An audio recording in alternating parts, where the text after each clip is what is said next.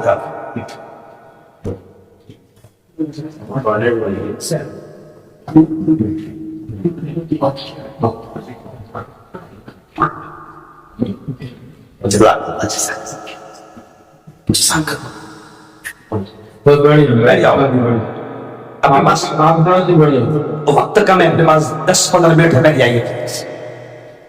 تو آج جمعیت علماء ملت میں یہ جو پروگرام سجایا ہے اس میں ایک عنوان یہ تھا کہ ہم اپنے اکابرین کے قربانیوں کا ذکر کریں جو الحمدللہ بڑے پیارے انداز میں مختصر ہی صحیح مگر آپ کے سامنے آ گیا. لیکن جمعیت علماء میرے ہندو بھائی بھی سن رہے ہیں پولیس والے بھی سن رہے ہیں. ہم جمعیت علماء کا تعارف کراتے وقت پولیس والے سے بھی کہتے ہیں کہ جمعیت علماء ملک کی ایک ایسی سنگٹھن ہے ایک ایسی تنظیم ہے کہ جہاں پر بھی زمینی آفت ہو یا آسمانی آفت آ جائے یا کسی بھی قسم کا دنگے فساد ہو جائے یا کوئی بھی آفت آ جائے الحمدللہ اکابرین کے ہماری یہ جمعیت سب سے پہلے وہاں پہنچتی ہے اور ذات اور دھرم دیکھے بغیر اللہ کے بندوں کی خدمت کرتی ہے. جمعیت کے اس مشن کو سمجھا جائے اور یہ مشن وہ ہے جو اللہ اور اس کے حبیب نے بتایا ہے کہ لوگوں کی خدمت کرو لوگوں کی سیوا کرو بے سہاروں کا سہارا بنو بھوکوں کو کھلاؤ ننگوں کو پہناؤ. ہندوستان کی تاریخ میں ہے کہ جب بھی کوئی ایسے حالات آتے ہیں الحمدللہ ذات اور دھرم دیکھے بغیر سب سے پہلے اگر کوئی سنگٹھن پہنچتی ہے تو وہاں پر جمعیت علماء پہنچتی ہے. اور میرے یارو جمعیت علماء صرف یہ نہیں بلکہ تعلیم کے میدان میں بھی جمعیت علماء بہت بڑا کارنامہ انجام دے رہی ہے. تعلیم کے میدان میں ابھی مجھے مولانا الیاس صاحب نے بتایا کہ کسی جگہ پر تقریباً 18 ایکڑ وی کوٹا میں 18 ایکڑ زمین الحمدللہ حاصل کی گئی. کسی اللہ کے بندے کچھ لوگوں نے مل کر 18 ایکڑ زمین حاصل کی گئی. جمعیت علماء وہاں پر تعلیم کو ایجوکیشن کو شکشن کو عام کرنے کا کام کرے گی. کیوں او نلور کے میرے بھائیوں او میرے بھائیوں سنو نلور کے میرے بھائیوں قرآن پاک میں اللہ نے سب سے پہلے اگر حکم کسی چیز کا دیا ہے تو وہ کیا ہے اقرا پڑھو تعلیم حاصل کرو. اس لیے میں نے مدرسے نور الہدیٰ میں بھی بچوں میں ایک شعر کہا اور آج میں آپ کے سامنے بھی یہ کہتا ہوں کہ زندگی مانگو کسی سے نہ محبت مانگو. زندگی مانگو کسی سے مانگو تخت مانگو نہ کوئی تاج و حکومت مانگو. جھوٹی دنیا ہے یہ دنیا کی نہ شہرت مانگو، صرف اللہ سے تم علم کی دولت مانگو۔ علم کیوں مانگو؟ کہ علم انسان کی اوقات بڑھا دیتا ہے، علم سوئی ہوئی تقدیر جگا دیتا ہے، علم سیکھو گے تو تقدیر سنور جائے گی، زندگی ورنہ اندھیروں میں گزر جائے گی۔ علم جس کو نہیں منزل وہ کہاں پاتا ہے، ٹھوکریں راہ میں کھا کھا کے ہی مر جاتا ہے۔ جمعیت علماء تعلیم کو عام کرنا چاہتی ہے۔ جمعیت علماء چاہتی ہے کہ میری قوم کا بیٹا دنیا کی بھی بہترین تعلیم حاصل کرے، دین کی بہترین تعلیم حاصل کرے، اور پھر اصلاح معاشرہ کے ذریعے سے جمعیت علماء یہ چاہتی ہے کہ میری قوم کے بیٹے بیٹیاں دنیاوی تعلیم حاصل کر رہے ہیں، ہم منع نہیں کرتے، لیکن ہم یہ کہتے ہیں ماں باپ سے کہ یاد رکھو اگر ہم نے دنیا کی ان کو اعلیٰ سے اعلیٰ تعلیم دے دیا، اچھی سے اچھی تعلیم دے دیا، دنیا کا ہر عیش دنیا کا ہر آرام ان کو دے دیا، ان کو پلاٹ اور بنگلوں اور زمینوں کا مالک بنا دیا، لیکن اگر ہم نے ان کی اسلامی، ان کی ایمانی، ان کی روحانی، ان کی دینی بہترین تربیت نہ کی تو یہی اولاد کل اللہ کی عدالت میں ماں باپ کو مجرم بنا کر کھڑا کرے۔ جمعیت علماء چاہتی ہے کہ قوم میں اصلاح کا کام ہو، جو برائیاں پھیل رہی ہے، چاہے وہ نشے کی برائی ہو اس کو ختم کیا جائے، چاہے وہ موبائل کی گندگیوں کے ذریعے سے سماج کے جوان برائی کی طرف بڑھ رہے ہیں۔ جمعیت علماء چاہتی ہے کہ جوانوں کو کنٹرول کیا جائے، ان کو برائیوں کی طرف بڑھنے سے روکا جائے، امر بالمعروف اچھائیوں کا حکم کرنا، نہی عن المنکر اور برائیوں سے روکنا، یہ جمعیت علماء کا مشن ہے۔ میں یہ اس لیے سجا رہا ہوں کہ کچھ لوگ ابھی ممبئی میں ہائی ہاؤس میں مولانا مدنی نے ایک جملہ کہا کہ کچھ لوگ یہ سمجھتے ہیں کہ جمعیت علماء کوئی سیاسی تنظیم ہے، نہیں، بلکہ مولانا نے بڑے سلے الفاظ میں اور واضح انداز میں کہا کہ مسلمانوں جمعیت علماء خالص ایک مذہبی تنظیم جو مذہبی اعتبار سے اصلاح چاہتی ہے، جو مذہبی اعتبار سے تعلیم کو کرنا چاہتی ہے، اور جمعیت علماء جیسے ملک کی پہلے خدمت اکابرین نے کی، آج سب سے بڑی خدمت جمعیت علماء یہ سمجھتی ہے کہ نفرتوں کے بیج بوئے جا رہے ہیں، نفرتوں کی کھیتیاں کی جا رہی ہے جس سے ملک کھوکھلا ہوگا، اور یہی نفرتوں کے بیج انگریز بو کر ملک پر راج کرنا چاہتے تھے۔ آج مولانا جمعیت علماء کا سب سے بڑا مشن یہ ہے کہ نفرتوں کے بیج کی جو کھیتیاں بوئی جا رہی ہے ان نفرتوں کے بیج کو، ان فصل کو اگنے نہ دیا جائے۔ ہم کیا کہتے ہیں، ہندو مسلمان سے بھی کیا کہتے ہیں، ابھی 5 دن پہلے ہندو بھائیوں میں میرا بیان تھا تو حضرت میں نے وہاں جمعیت کا یہ سندیش دیا، میں نے کہا کہ ہماری جمعیت کہتی ہے کہ دنیا میں امن پیار کے قصے لکھے گا کون؟ دنیا میں امن پیار کے، دنیا میں امن پیار کے قصے لکھے گا کون؟ اور آپس میں کٹ مریں گے تو آخر بچے گا کون؟ اور ہم اپنے ہندو بھائیوں سے کہتے ہیں کہ ہوں گے نہ تم تو لائیں گے تم سا کہاں سے ہم، ہوں گے نہ تم تو لائیں گے تم سا کہاں سے ہم، اور ہوں گے نہ ہم تو آپ کو بھائی کہے گا کون؟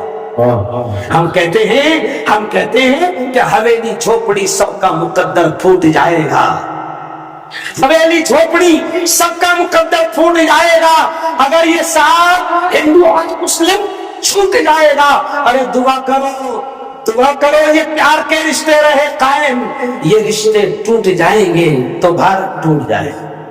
خیر بس اخیر میں مسلمانوں میں آپ سے کہوں گا، مولانا الیاس صاحب کوئی ایک جیسا ایسا نہیں ہو سکتا کہ جس میں ہم اپنے اکابرین کی تعریف کو بیان کریں، اس کو تو باقاعدہ چوراہوں پر مہینے میں 2 مہینے میں، بلکہ علماء کو بھی ہم پابند بنائیں کہ سال میں 1-2 بار جمعہ کے خطابات میں، کیوں تاریخ آزادی، جنگ آزادی اور اکابرین کی اسلاف کے بزرگوں کی اور علماء کی قربانیوں کو بیان کرنا یہ کوئی گناہ نہیں ہے، ثواب ہے۔ بتاؤ جب یہ قوم سنے گی کہ اس دیش کی خاطر ہمارے بزرگوں نے کتنی قربانیاں دی ہیں تو اس قوم کو بھی سمجھ میں آئے گا۔ جسے مولانا مدنی کہتے ہیں نا کہ ہم صرف حصے دار نہیں ہیں، کرایہ دار نہیں، کیا ہے، حقدار ہے، حصے دار ہے، اور ابھی مولانا محمود مدنی تو آسام میں اتنا زبردست انداز میں ظلم کے خلاف، ظالموں کے خلاف، مظلوموں کے لیے لڑ رہے ہیں کہ گزشتہ رات میں آسام کے مکھیہ منتری نے چڑھ کر اور غصے میں کہہ دیا کہ محمود مدنی اگر مل جائے تو بنگلہ دیش بھیج دوں گا۔ اس کا مطلب مرچی لگ رہی ہے، اس کا مطلب کام ارے بولو ہو رہا ہے۔ جمعیت ہمیشہ نہ ذات دیکھتی ہے، نہ دھرم دیکھتی ہے، نہ مسلک دیکھتی ہے، نہ فرقہ دیکھتی ہے، نہ علاقہ دیکھتی ہے، نہ زبان دیکھتی ہے۔ جمعیت کا مشن ہے ظلم کو ختم کیا جائے، اتیاچار کو ختم کیا جائے، ناانصافی کو ختم کیا جائے، امن اور شانتی کا ماحول بنایا جائے، ایکتا کا، سدبھاونا کا، پیار کا، دوستی کا ماحول بنایا جائے، نفرتوں کو ختم کیا جائے۔ یہ جمعیت کا مشن ہے۔ اور اس بات پر اپنی بات کو ختم کروں گا کہ جمعیت علماء کی ممبر سازی شروع ہے۔ جڑو، کیوں جڑو؟ لوگ سمجھ نہیں پاتے، ان کو کیا لگتا ہے 2 روپے فیس، ابھی کتنی 5 ہوئی ہے 10 ہو گئی، 10 روپے فیس۔ آپ کو کیا لگتا ہے کہ کیا ہوگا اس سے 10 روپے دے کر اور ممبر سازی جڑ کر؟ وہ میرے بھارت کے بھائی تو سنو، اس ملک میں سر گنے جاتے ہیں۔ کیا گنے جاتے ہیں؟ سر گنے جاتے ہیں۔ جمعیت کو نلور میں نہیں، پورے آندھرا میں، پورے ہندوستان میں اتنا مضبوط کرو کہ کروڑوں کی تعداد جب لیگلی اور قانونی طور پر حکومت کے سامنے جاتی ہے تو حکومت کو بھی لگتا ہے کہ ہاں مجاہدین آزادی کے اتنے ثبوت ابھی بھی یہاں پر ارے بولو موجود ہے۔ پھر ہمارے بڑوں کی آواز میں جان آتی ہے، ہمارے بڑوں کی آواز میں دم آتا ہے۔ ہمارے بڑے جب بولتے ہیں تو حکومت کو ان باتوں پر دھیان دینا پڑتا ہے۔ اس لیے میں آپ سے کہتا ہوں ذرا دونوں ہاتھ مجھے اٹھا کر بتاؤ کہ کون کون جمعیت علماء کا ابھی ممبر ہے، وہ ہاتھ اٹھاؤ۔ ابھی کون کون بنا؟ نہیں، بس ٹھیک ہے۔ اچھا کون کون باقی ہے وہ ہاتھ اٹھاؤ۔ 10 روپے کا ممبر بننا ہے ہمارا، ماشاءاللہ۔ اب تمام کے تمام لوگ دونوں ہاتھ اٹھا کر بتاؤ کہ کم از کم 10 لوگوں کو ہم جمعیت سے جوڑیں گے۔ دونوں ہاتھ اٹھا کر تمام کے تمام لوگ، ماشاءاللہ ماشاءاللہ ماشاءاللہ۔ دیکھیے مولانا الیاس صاحب نے مجھے بتایا کہ تقریباً 20,000 کے قریب ممبر سازی یہاں پر ہوئی ہے، 20,000 کے قریب۔ بڑی اچھی بات ہے، بڑی اچھی بات ہے۔ آخری بات یہ کہوں گا کہ دیکھو اپنے حلق میں اصلاحی بات کہہ کے بات ختم، بڑے آگے ان کی برکت سے اللہ نے یہ ذہن میں بات ڈال دیا کہ دیکھو آخری بات یہ، اپنے اور اپنی اولاد کے حلق میں حرام لقمہ جانے نہ دو۔ یہ جملے پر دھیان دو، اپنی اور اپنی اولاد کے حلق میں حرام لقمہ جانے نہ دو۔ الگ الگ انداز میں، سود کے الگ الگ اسٹائل میں حرام لقمے ہمارے حلق میں جا رہے ہیں۔ اور میرے یارو نیلوں کے میرے بھائیوں، کیا آقا نے فرمایا ہے کہ جس حلق میں حرام کا لقمہ اترتا ہے اللہ اس کی دعائیں قبول نہیں کرتا، اس کی نمازیں قبول نہیں کرتا۔ ابھی کئی لوگ مولانا سود کے بارے میں اللہ نے چیلنج کیا ہے کہ جو سودی لین دین میں پڑے گا اللہ کہتا ہے میں اس کے ساتھ اعلان جنگ کرتا ہوں، میں اس کے ساتھ جنگ کا اعلان کرتا ہوں۔ مولانا یہ صاحب مسلمان سمجھ نہیں پا رہے ہیں اور وہ موبائل بھی لے رہے ہیں سود پر، گاڑیاں بھی لے رہے ہیں سود پر، فلیٹس بھی لے رہے ہیں سود پر۔ کیوں؟ بڑے بڑے کاروبار کر رہے سود پر۔ ارے بھائی اگر اللہ نے تجھے صاحب مال بنایا ہے اور تیری طاقت جتنی ہے اتنا ہی کام کر۔ امت کو یہ فکر ہونا چاہیے کہ میرے حلق میں کسی بھی قسم کا حرام لقمہ تو دور کی بات، سود کا لقمہ تو دور کی بات، فکر یہ ہونا چاہیے کہ میرے اور میری اولاد کے حلق میں مشتبہ مال بھی نہ اترے۔ انشاءاللہ جب یہ چیز ہوگی ہم حرام سے پرہیز کریں گے تو ہماری دعاؤں میں تاثیر ہوگی۔ اللہ سے دعا کرتا ہوں کہ جن لوگوں نے اس پروگرام کو سجایا، یقیناً پروگرام کو سجانا بہت بڑی بات ہوتی ہے، آسان کام نہیں ہوتا۔ جن لوگوں نے پروگرام کو سجایا میں دعا کے الفاظ کہہ رہا ہوں، آپ نے زور سے آمین کہنا۔ اے اللہ جن لوگوں نے اس پروگرام کو سجانے سنوارنے میں جس انداز میں محنت کی ہے میرے مولا تو ان کو دنیا آخرت دونوں جہاں میں اس کا بہتر بدلہ نصیب فرما۔ آمین وآخر دعوانا